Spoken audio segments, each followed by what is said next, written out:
I thought I was gonna film like a billion videos today, but I think all my batteries are gonna die instead, so that's fantastic. Whatever. Hey guys, Katie here. Today I want to talk about rereading old favorites. Last month, no, oh god, it was June. In June, I did a read along for one of my old favorites. It was called The Buried Pyramid, and I think the experience was super eye opening for me.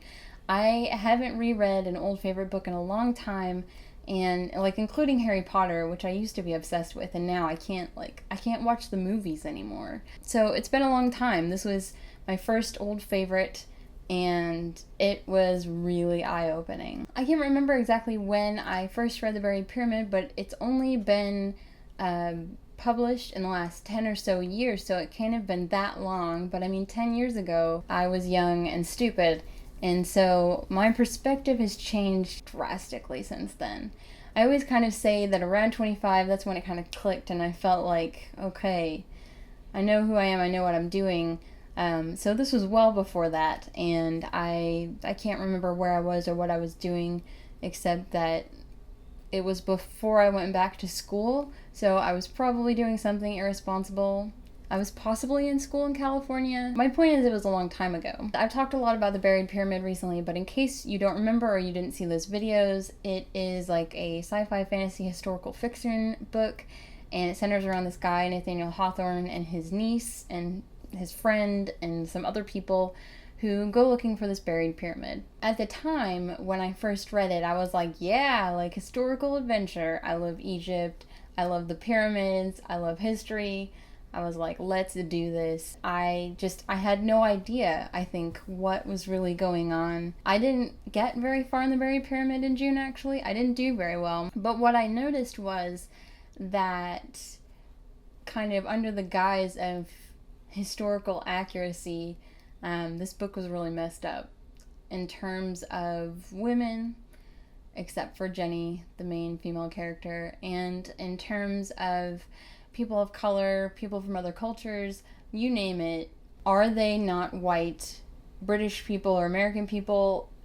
They don't look so good. It was hard to read. It was kind of hard to read it, and it was also hard to kind of read it while other people were reading it because I told them to, and I was kind of feeling a little bit bad about it. But I mean, that's okay. I think a lot of people really enjoyed it. I still think it's a fun book. I just think it's super important to be aware of the things that are going on in the book. So there are a couple of different ways to look at rereading old favorites. On one hand, it's fun and nostalgic and wonderful. On the other hand, you might find yourself seeing things in it that you didn't see before that you don't like.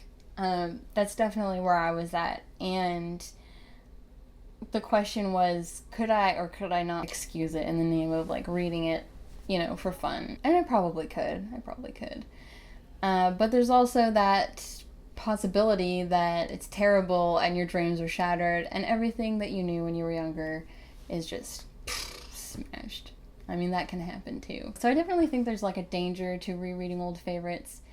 I am really glad that I read it, but will I be more cautious in the future about rereading old favorites? Definitely. And that includes Harry Potter, which I'm planning to reread soon, but I'm going to be cautious with it because I know that it's not perfect and that I might find things that I don't like, especially because I've been listening to Witch Please, which is life-changing, by the way. If you like Harry Potter, listen to Witch Please. I feel like I kind of rambled a lot.